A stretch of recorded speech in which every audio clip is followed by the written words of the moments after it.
Dasra India. We see you, and I waved back at you. U- UK Social Pop. Hello, how are you? And I have a request from Neera.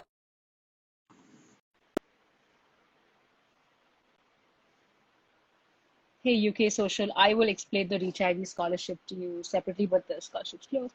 Hi. Hi. All Sorry. right.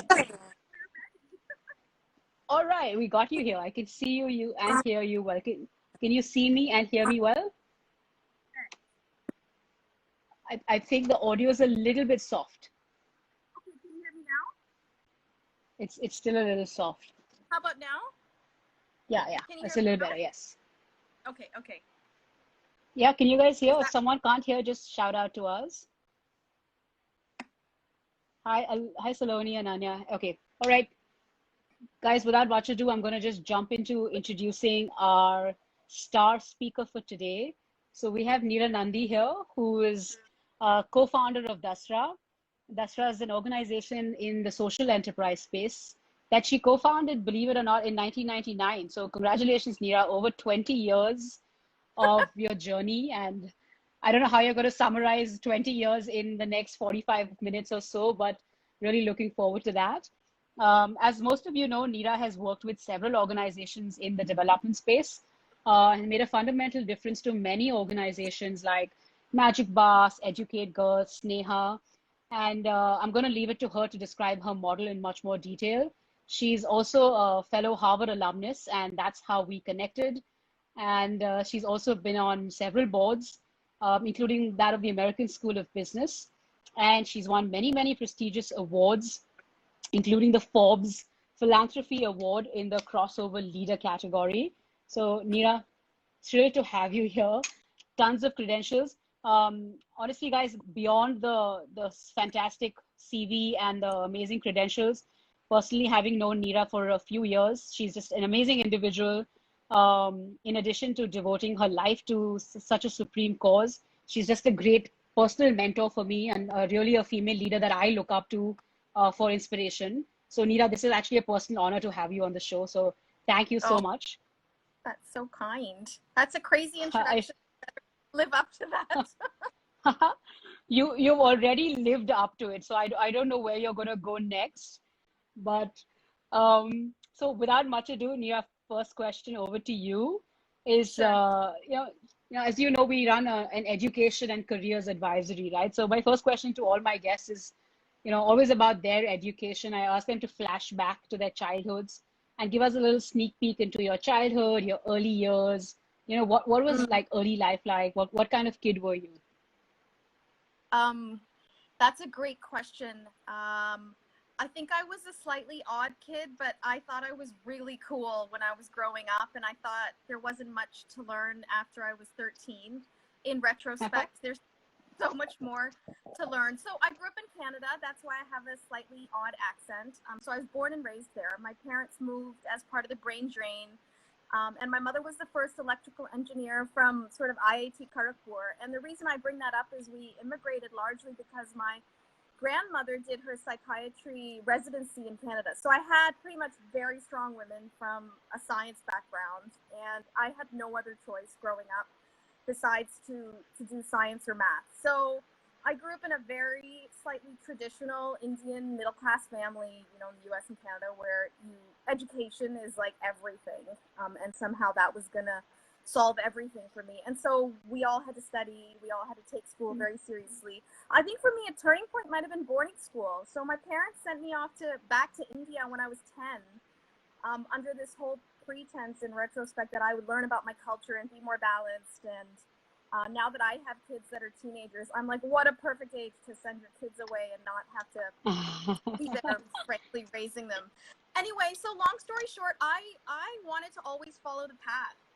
And I think that every little experience in life just shaped me in a different way. And I'm clearly not really on a traditional path now.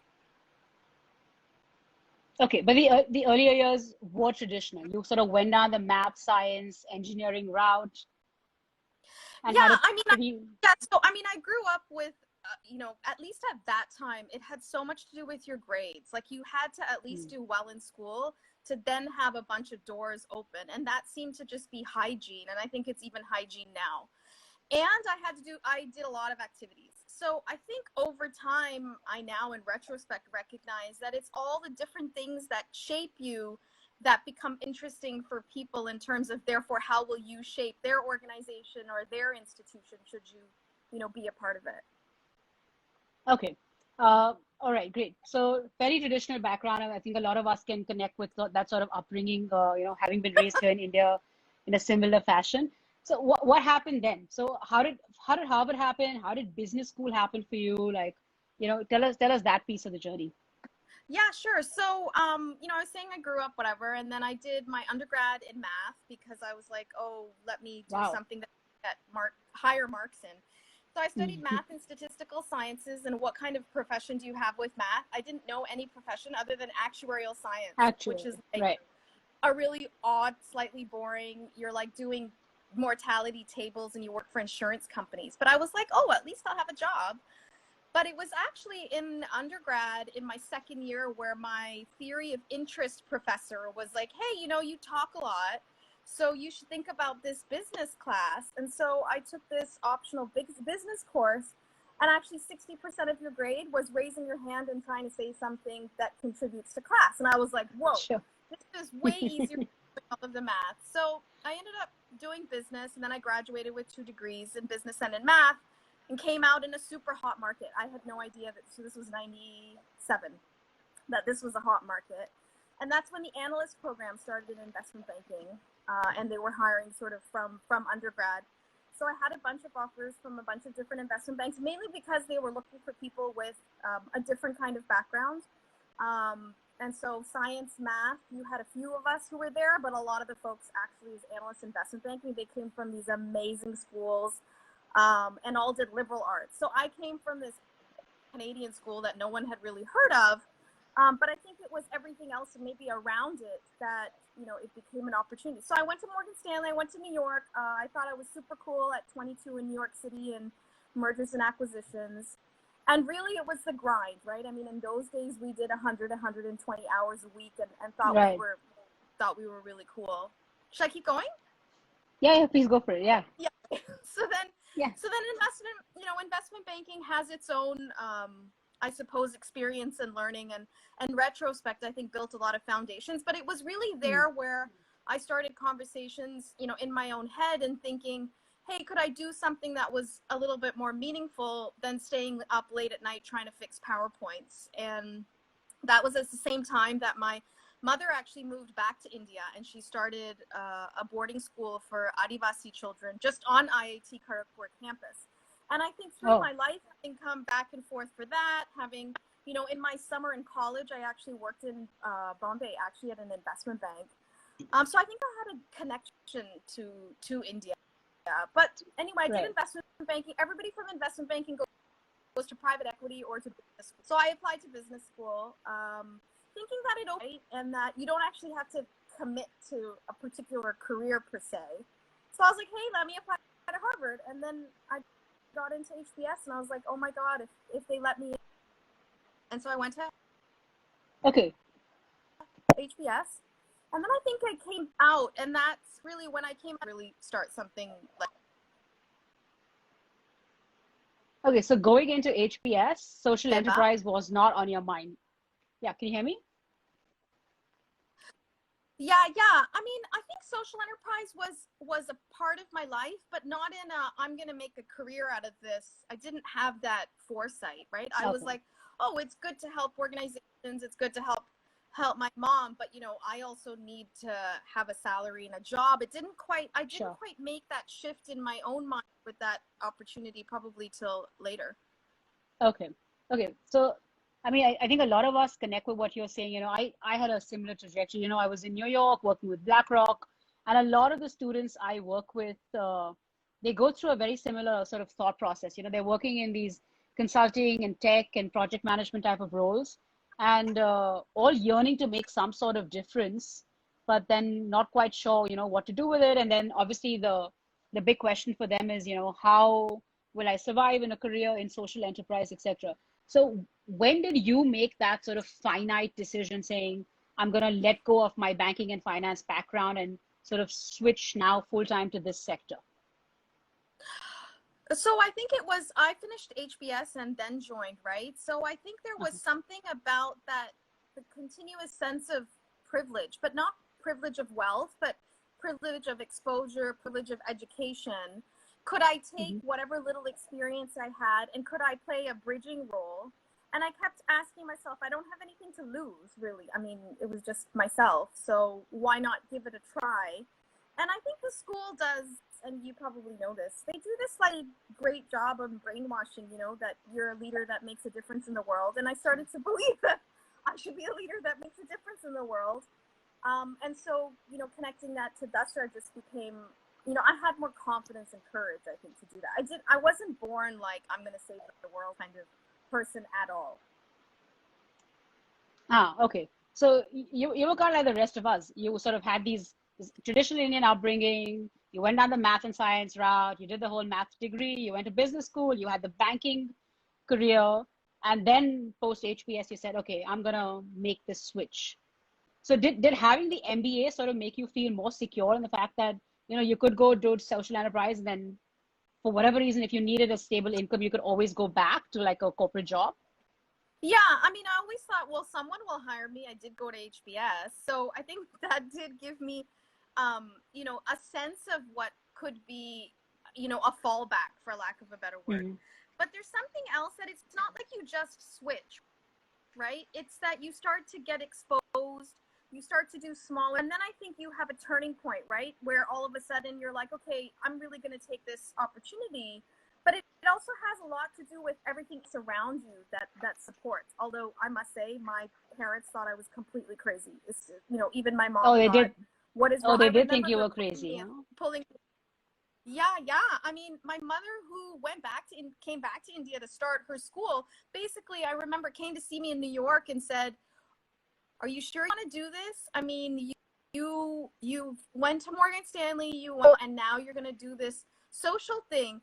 Deval must be making you do this." And of course, the whole blame went on to. So, yeah, I Wow. think that it's not easy to do that. I think it's hard for family when you're taking risks, no matter what. And how did you think about sort of justifying the financial burden of going to business school? You know, it sets you back a cool, I don't know, 100 to 150K depending on your situation. So Yeah. how did you think about that aspect about sort of paying back your loans? So I think I was lucky. I was part of the Social Enterprise Fellowship Program. I was part of the Social Enterprise Loan Forgiveness. And I was actually on loan forgiveness for 15 years. I think the limit was about 10 or 12. And then Dean Noria and them agreed that I had made the least amount in the history of the school for that many years coming out, that to just extend it. But it's like a mortgage, right? I think that to think about it as, you know, creating the opportunity or the courage or whatever it might be, it's an investment, frankly. Okay, So yeah, so the I school sort of totally get relaxed it from your, okay, yeah. so Sorry. they relaxed your loan repayment period, and you're saying you paid your loan off over a period of 15 years. Okay, wow. That's probably the longest repayment cycle that the school's ever had. I know. I don't know if that's Okay. embarrassing or but it's like a mortgage, right? No. It's like your mortgage. Yeah. You're getting a house. Okay. So tell us about Dasra. Let's move to Dasra. How did it start off? What was the original concept? You know, how did you sort of, you know, envision it at the very beginning? And then we'll obviously transition into what it's evolved to now.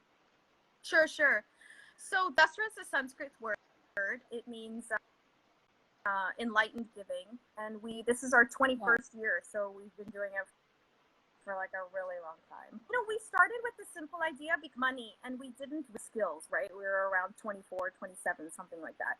So we thought, what could we do? And we said, let's place ourselves, you know, in the middle where we could support other nonprofits, basically be willing to do anything they needed help with. Like at that time, the big thing was help me with my website, my logo, you know, write proposals.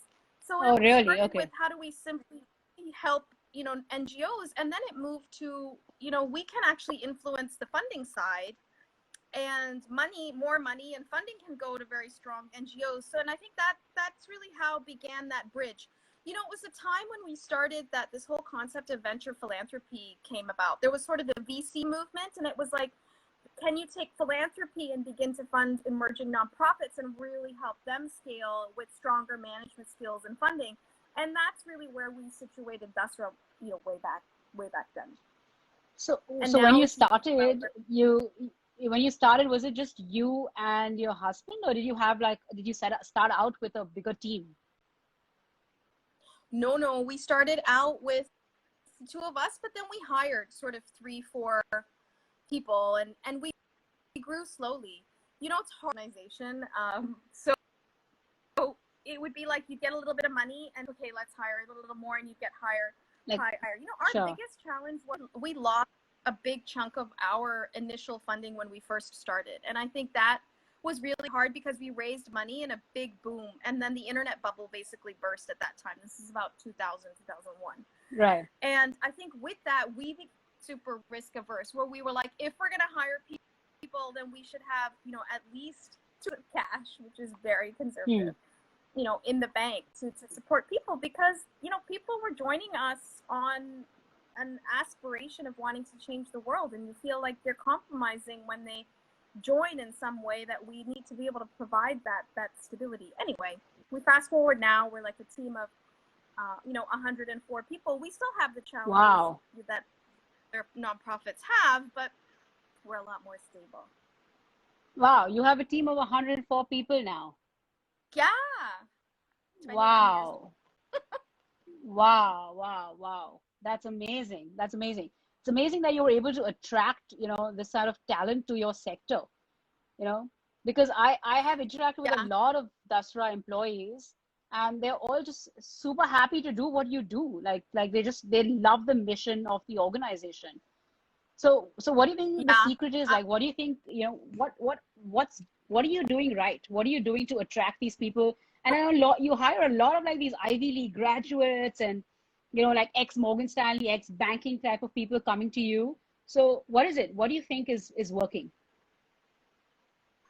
So, I mean, I must say that I do feel really proud of the kind of talent we have and what, you know, what they are able to do with Dastra.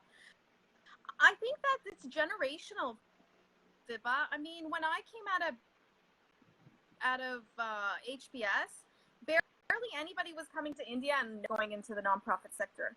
But it's generational now. I think people who have want to give back, you know, they be part of something that's enduring, and they want to make a difference and apply their skills. So I feel that we're a little bit more proximate to, I suppose, having the kind of education like a management degree, because we're supporting the ecosystem, right? And we're supporting the organizations. We're working with business leaders to try to think about how their giving can be more strategic. So I think we're able to maybe leverage skills a little bit easier. But, you know, the real hard work is happening on the ground, right? The front line, folks in the community. And I think there's something quite inspiring about being able to support them. I mean, when I first started, I dreamt about wanting to change the world. I was like, I will wear a khadi sari and I'm going to go and microfinance. And I went to Seva and I thought to myself, I am not the person that can mobilize women. I was so inspired by women who were part of the loan programs and entrepreneurs and, you know, and helping their families in the way that they were. But that wasn't my skill set. And there were people far better from the community to mobilize. So I think really thinking about where do you position yourself that you can make the most difference, right? I think that that takes time, but I think it's important to reflect on. Okay, I think that's a very key point, because a lot of us are in situations where we say, oh, we want to give back, we want to do stuff, but I don't think we're able to sort of place ourselves in the value chain. You know, I think that's where you nailed it. You know, you figured out with your banking skills and with your husband's skills and with his NCR MBA and your Harvard MBA, you're able to sort of combine the best of what you have and really sort of plug a gap in the market. I think that's really where you guys sort of, you know, nailed it. I think and I mean, for us, what we're actually really proud of is to see how business schools, even HBS, accepts, you know, folks who were fresh grads out of undergrad, came to Dasra, was the only professional experience they've had, and then have the opportunity to go to HBS, right? So I think there's something in the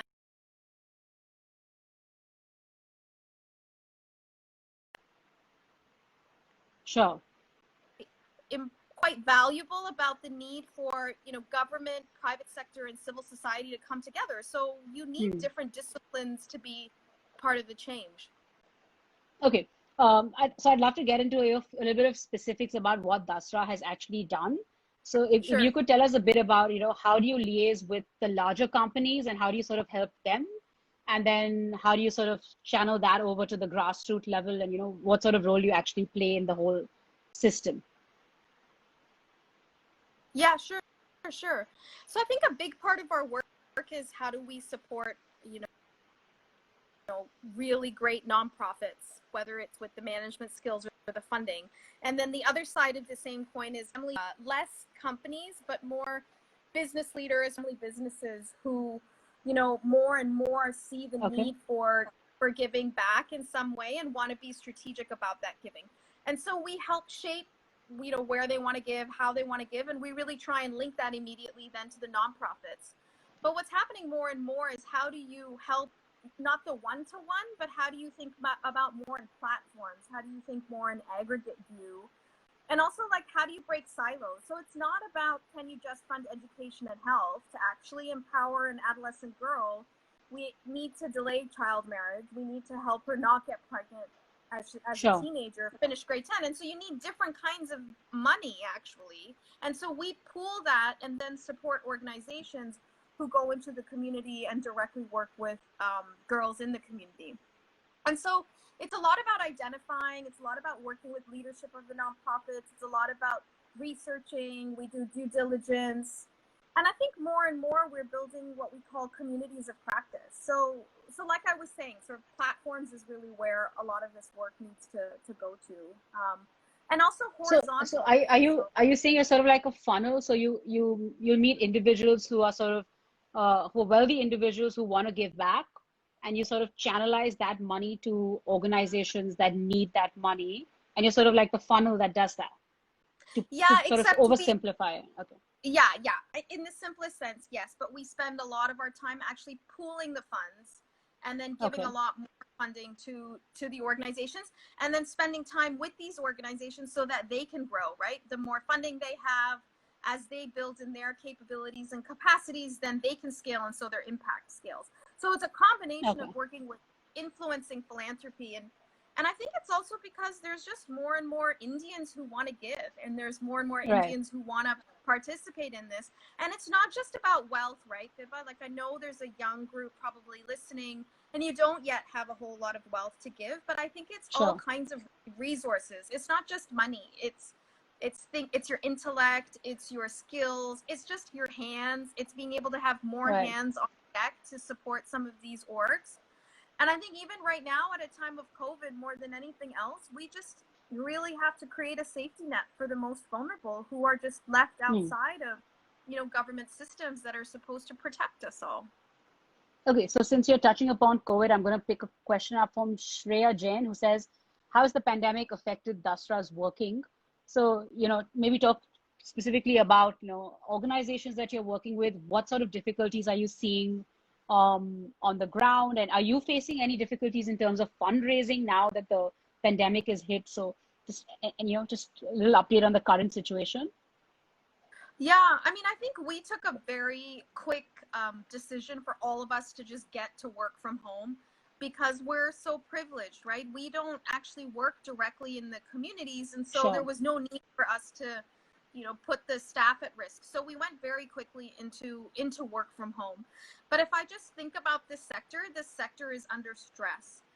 A lot of organizations don't have enough cash to take them out 6 to 8 months. And the reason that we know this is we quickly realized, let's help other organizations figure out through like a financial stress test, how much cash, how much liquidity,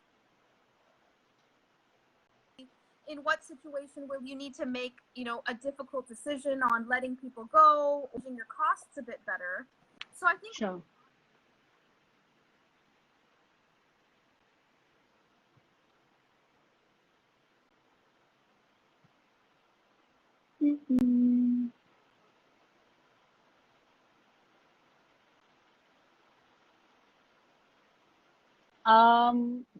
I can't hear you. There's an issue with the sound. The sound's gone. No, it's the sound.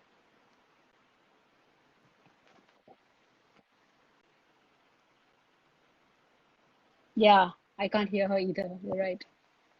Can you hear us? I can't hear. Yeah, you can't hear you. You can't hear us either. Now we've lost your screen. Yeah, I can't hear her either. You guys can hear me, right?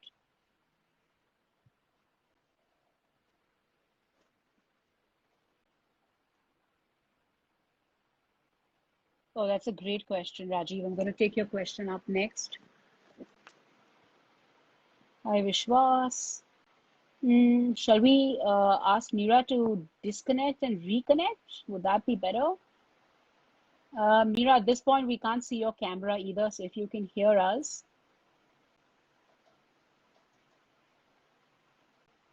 Hi, Saurav. Can't hear Reach IV. Okay, thanks. Kish kind of trust. Okay, I like that name.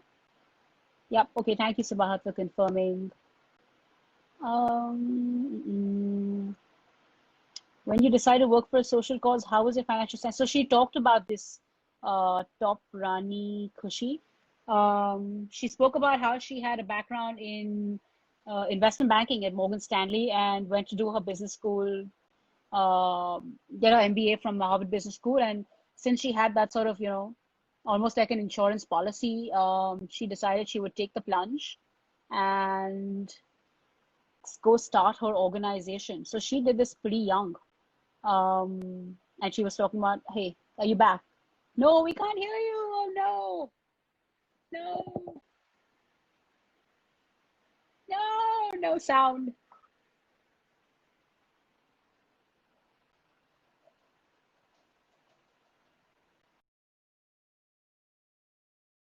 Disconnect and rejoin.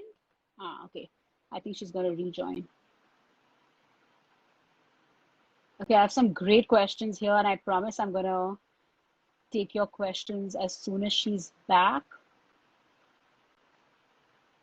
Now, how can nonprofits reach you? I think this is a great question. I will make sure to address this as well. Okay, she's back.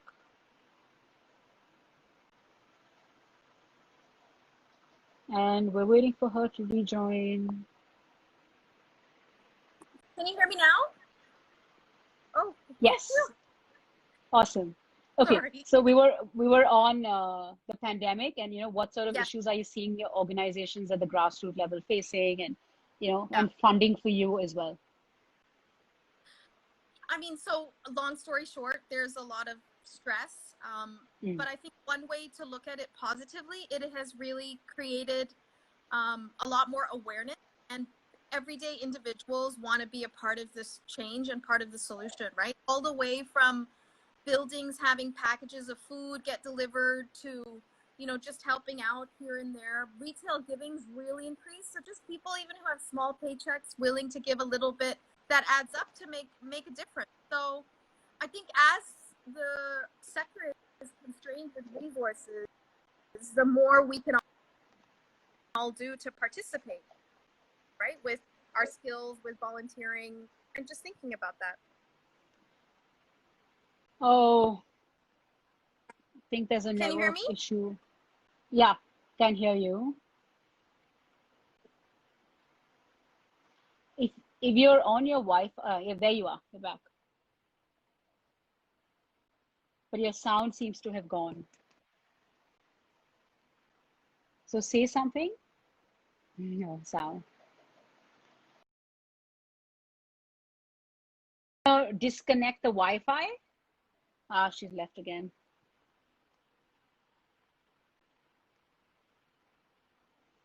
Okay, guys, she'll be back. I think with COVID has come the cyclone, has come so many other issues. And she's back, and we're waiting to go back live with her. Yeah. Back. Oh, I'm sorry, everybody. This must be so frustrating.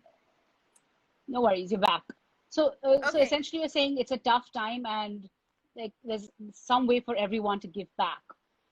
Okay, so just sort of continuing that thread, I have a question here from Naam to Suna Hi Hoga. I really want to impact the world and give back to society. What would be a good starting point for someone like me? So this is like literally like if you think about like the retail sector, right? At the retail sector level, how can people get involved? I mean, I think the first thing is really figure out what you care about the most, right? And what are you passionate about and where do you want to make a difference, and start learning about it and going to find organizations that, and there's tons of us that can help you navigate. The sector's really become richer, right? Where you can learn, you can go, we can tell you where to go, and get involved. And so, I mean, a lot of it has to do with time. So if you can even Hmm. give time, money, you can stay a bit focused. I think you should just get started in some way. You know, it was Okay. funny when we So first so started and we were raising money. I remember this philanthropist saying actually writing a check is like a muscle that you have to just kind of build. I think getting involved in the sector requires a certain temperament, and just getting started is a great way. okay, so you build that muscle, and then hopefully muscle memory will ensure that that habit becomes sort of ingrained for the rest of your lives. But just tell me practically, like, so, okay, you let's say I identify a sector, say I want to be in education. Can I actually go to the Dastra website and say volunteer education, fill in my details, and then someone's going to contact me and say, okay, here's an opportunity we have for you? Is that how it So works? no, it's not. So we haven't positioned ourselves to just be able to connect volunteers, but there's an organization called I Volunteer who will connect you to volunteer programs. But like we can help you find organizations you want to be able to support or learn about. But I think the first step is find something close to you, find something that you can spend time. And there's a lot of different organizations on websites and internet. I mean, we can guide as well. I think the challenge isn't about. Maybe some people feel the challenge is where to go, but it's quite easy. You just have to actually make it a priority and make it kind of part of your life. Just like you go to the gym and you exercise. I mean, figure out how you're gonna back How are you and be gonna part of something. give back? I Okay. mean, in education, there's nothing like not being, I mean, you can mentor children so easily. And right now, in a time of where there's a real challenge with teachers, you know that 50% of children in school are first time learners in our country. So the parents are not educating. So they need all of us there to be role models. They need us to help them through school. And what does that mean? So there's lots Sure. to be done. Okay. All right. So you're saying find an opportunity, find an organization that does it, and then just sort of touch base and go for it. Okay. Question here, considering your model from Rajiv Podar, who says, have you faced difficulty when dealing with local corporations or government bearers asking you for a cut to give you permission to do the work you do? Has that ever happened, like with the government intervening? And how do you deal with the same? Then he I says we mean, I deal think with this a lot. So, I don't think we've dealt with it a lot. I mean, we've ended up working more with IAS officers to some extent, and there's a whole challenge of them turning around. But I would lie if I were to say that we never encountered it in our 21 years. I think it's to be black and white. I mean, if that ever is something that's asked of us, you say no, and you hmm. kind of move on. There's no such thing, at least in our minds, of a gray area. But I wouldn't say that it is a constant challenge in the sector. I actually think it's not a majority of the challenge for sure. Okay, it's not like one of your big challenges, but you've encountered it in some capacity. Yes. Okay. Yes. We'll take a question here from Uf Mirchi, who says, according to you, what are the key social problems in India?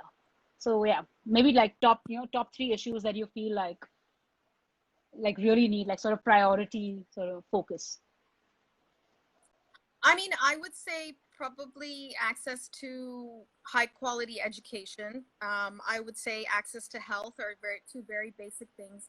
And I'd probably go out there to say that actually child marriage is a big problem. I mean, our girls get married very early, and because they get married early, they have children early, and they get pulled out of school early. And then that causes this vicious cycle where you have young mothers who can't support the family either with healthy children or with a livelihood to be able to support the family, or they live in very difficult difficult families. But and so that's sort of one side of what we see. A lot of our challenges are, if you invest in women and girls, you'll move the needle on all of the sustainable goals. But the country also has broken government systems, right? I mean, we saw it with COVID, and you'll see more and more with education. And our challenge is, even if you are getting education, so and it's not about, it's, are you learning, and are you learning to then be able to be employable and have a job, right? That link is what we have to make much tighter in our country, because we are in a demographic dividend, right? We will have a huge population that need to be in a workforce for themselves and for the country. And so education for the sole purpose of education is not what I mean, but I think that linking to clear learning, Skill. right? Yeah. Yeah. Skill-based education leading to jobs, right? Yeah, exactly. And so that's why for a few of us where we do have access to education, it's about rounding out that experience that's becoming more and more valuable because of the kinds of workplaces that and jobs that exist, right? It's not just about checking the box, did I, do well in math anymore? It's Sure. like a whole lot more is expected It's of a whole, us as we enter. Yeah. right. Okay, great. Okay, that was very helpful. And there's a question here from Kish Kinda Trust, which says, hello, this is very insightful. How can nonprofits reach you? So do you have is there a selection process that you put nonprofits through? Do they sort of apply to be a Dasra, fundee? Like how does that whole process work? And on average, how long do you support an organization for? So we have a mixed number of years, I suppose, that we support orgs. But the easiest way to enter into the Dasra family, I suppose, is through our leadership program, where we have a whole cohort of organizations that we actually partnered when we first started this with Harvard Business School, where I was like, oh, the kind of education, Vibha, that you and I had, imagine if we could bring that kind of content and process and learning to the nonprofit sector. So we started a leadership development program. So folks can apply to it. Just come to our website and apply to that. And you can drop me an email too, and I'll figure out if there's a way to. No, so I'm asking about the NGO side. Like, so how do you for the NGOs? Okay. Yeah, for the NGO leadership, we have a program. That's a much wider net with whom we support. But yeah, otherwise it comes through, I guess, the select us. There is a selection process. Next question there. Oh, we'll take that question as well. So you're saying there is a selection process to these NGOs? I mean, sort of, yes, but you have to come through our research. So usually we'll do landscaping, and while we landscape sectors to try to inform, funders where they could give and what kind of models have real potential to scale. In that process, these organizations will come through. But yeah, so you may identify the organizations and then sort of you might approach them yourself. Yes. Okay. Yes. Or otherwise people can reach out to you on your website and say, okay, I run this sort of organization and would you be willing to fund? Okay. Yeah, and then harder that way, but yeah. It's harder that way. Okay, fine. And on the donor side, how does that work? How do donors find you? How do you find the donors? What is that search process like? So it's much more. Oh no! It's there. Okay, we can hear you. So let's go on. Yeah. Oh, the hearing just went off. The audio went off.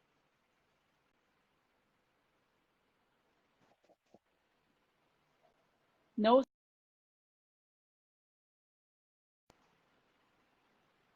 Would you be able to share the email ID? I think you just go to their website, Kish Kinda Trust, and probably you just reference the fact that you heard her on this show, and so she knows. Okay, you're back. Dasra India is back. You can't hear me either, Sabahat. We're waiting for her to come back. Yeah, you're back. Yeah, just an email at info@dasra, and if you can write to me too. I'll figure it out. Okay, great. All right, gonna pick up a question here from Vamsi, who says, what role can technology play with access to education being driven through edtech firms? And how do we ensure that there is a level playing field in terms of quality access to education for all?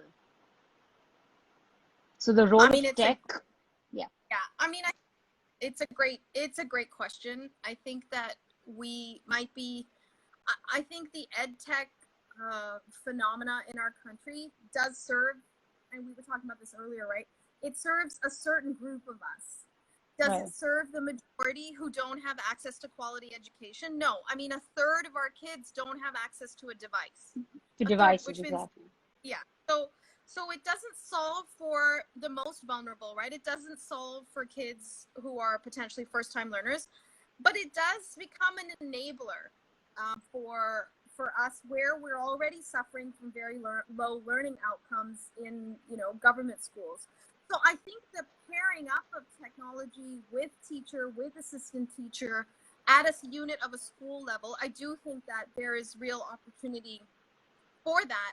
But right now, I mean, our ed tech boom is all helping people do better on online exams and things like Yeah. that. So it Right. does need to into, I mean, I think the real tech revolution is gonna, where it's got impact on learning outcomes, is less about am I holding the device, but it's the connection of all the data that happens and how that aggregates, and then that device plays back to be able to customize how each of us learn.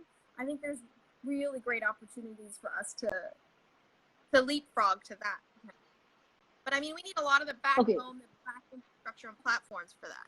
So I think there's a role, but it's not direct to consumer. It's probably to a platform of sorts. For the hundreds of millions of kids who need access to quality education, which is probably not everybody who's done. Okay. But we have to solve for enabling and being inclusive.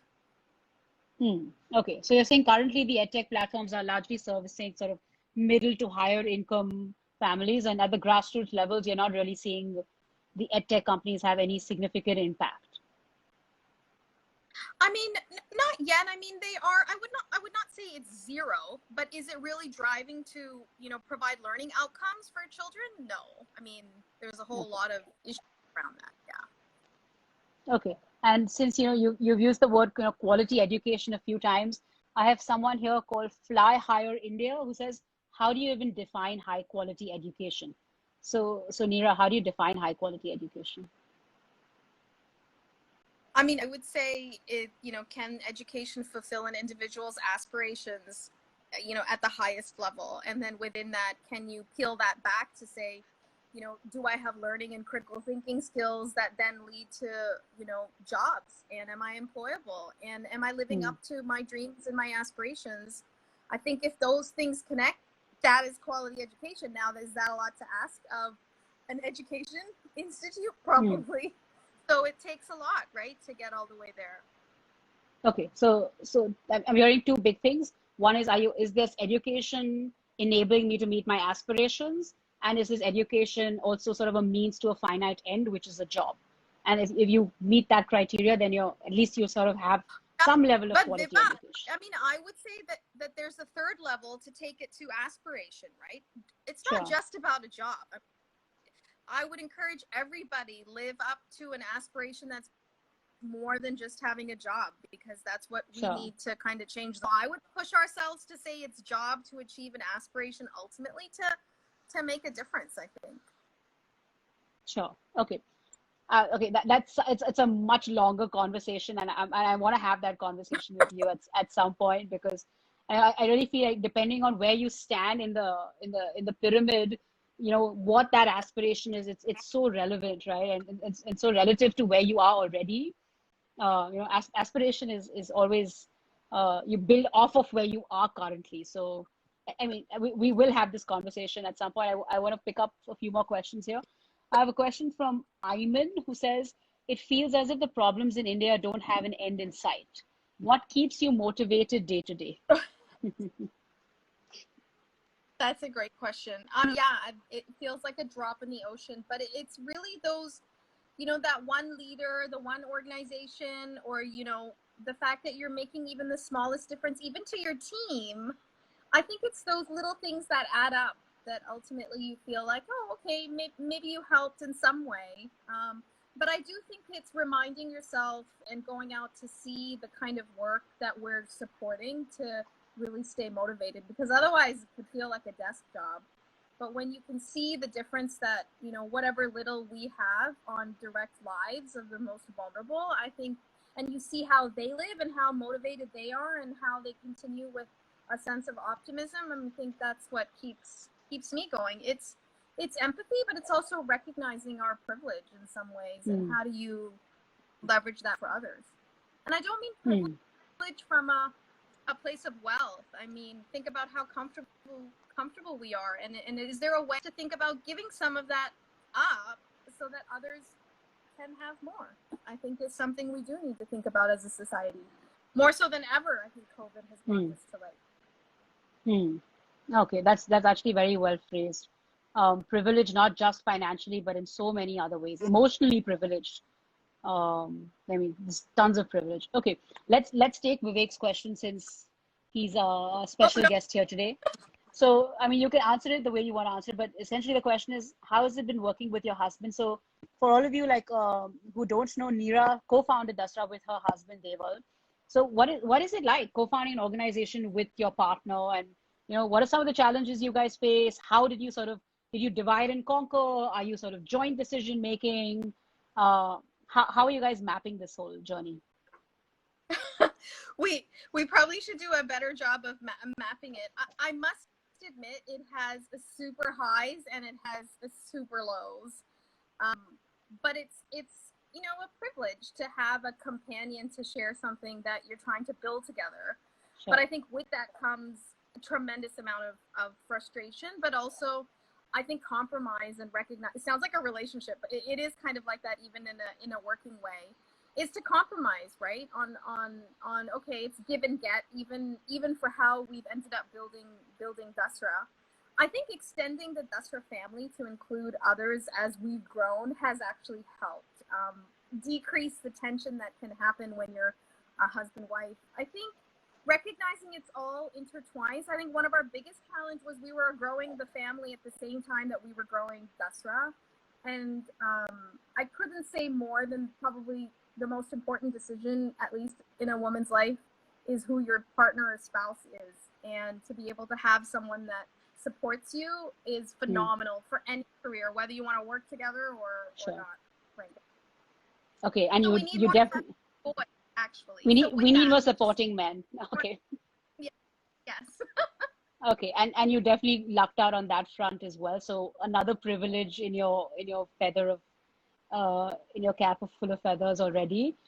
Another question here from Photo Chromatography who says, what is the one thing you need the most help with? So as you run this organization, and if you had this magic wand and you say, okay, Jeannie, I want this one thing, what would that one thing be?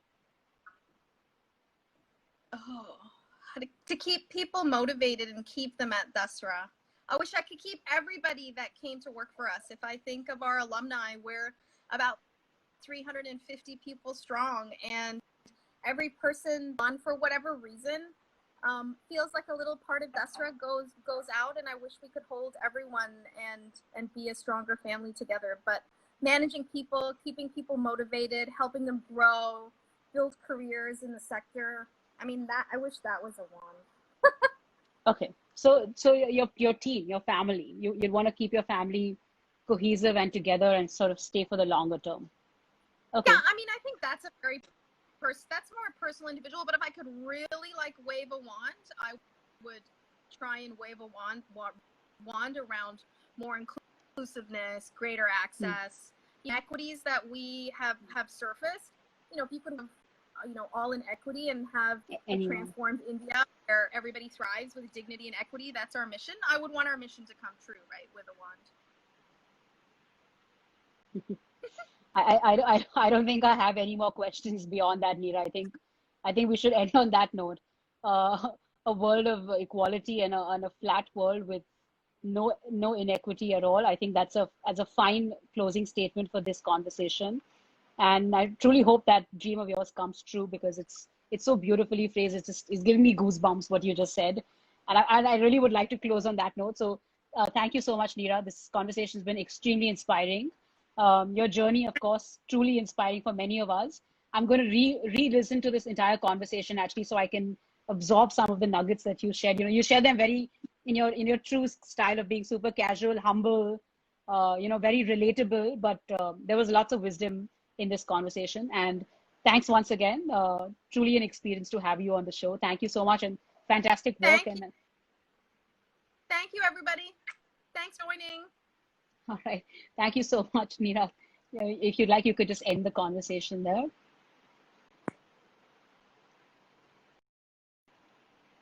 Okay, guys, that was Neera Nundy for us. Lots and lots of inspiration. She's done some amazing work. Please do check out her website at Dasra India, and of course, follow them on social media. They're on all the platforms. Do reach out to her if you'd want to work with her in any capacity.